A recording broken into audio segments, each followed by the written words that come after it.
السلام علیکم ورحمۃ اللہ وبرکاتہ۔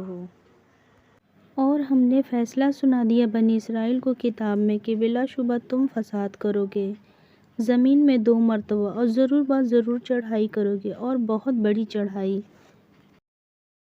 اے میرے قوم، اس مقدس سرزمین میں داخل ہو جاؤ، اللہ نے تمہارے واسطے لکھ دی ہے، اور اپنی پشت کے بل پیچھے نہ لوٹو ورنہ پلٹ کر نامراد ہو جاؤ گے۔ پاک ہے وہ ذات جو اپنے بندوں کو راتوں رات مسجد حرام سے مسجد الاقصیٰ تک لے گئے، جس کے ارد گرد ہم نے برکتیں نازل کی ہے تاکہ ہم انہیں اپنی کچھ نشانیاں دکھائیں۔ بے شک وہ ہر بات سننے والا اور دیکھنے والا ہے۔ اور ہم نے زبور میں نصیحت کے بعد لکھ دیا تھا کہ زمین کے وارث میرے نیک بندے ہوں گے۔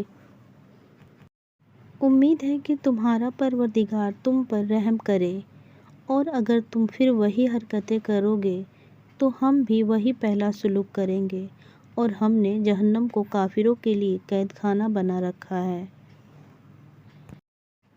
اور ہم نے بنی اسرائیل کو ایسی جگہ بسایا جو صحیح معنی میں بسنے لائق جگہ تھی، اور ان کو پاکیزہ چیزوں کا رزق بخشا۔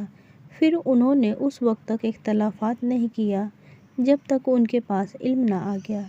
یقین رکھو جن باتوں کا اختلافات کیا کرتے تھے ان کا فیصلہ تمہارا پروردگار قیامت کے دن کرے گا۔ اور جب ہمارا ارادہ کسی بستی کو ہلاک کرنے کا ہوا تو وہاں کے آسودہ لوگوں پر معمور کر دیا، اور وہ نافرمانیاں کرتے رہے۔ پھر اس پر عذاب کا حکم ثابت ہو گیا اور ہم نے اسے ہلاک کر دیا۔ اور ہم نے نجات دی اسے اور لوط کو اس زمین کی طرف جو کہ ہم نے برکتیں رکھی ہے اس میں تمام جہان والوں کے لیے ہے۔ اور ہم نے قرآن میں طرح طرح کی باتیں بیان کی ہے تاکہ لوگ نصیحت پکڑیں گے، مگر وہ اس سے بدک جاتے ہیں۔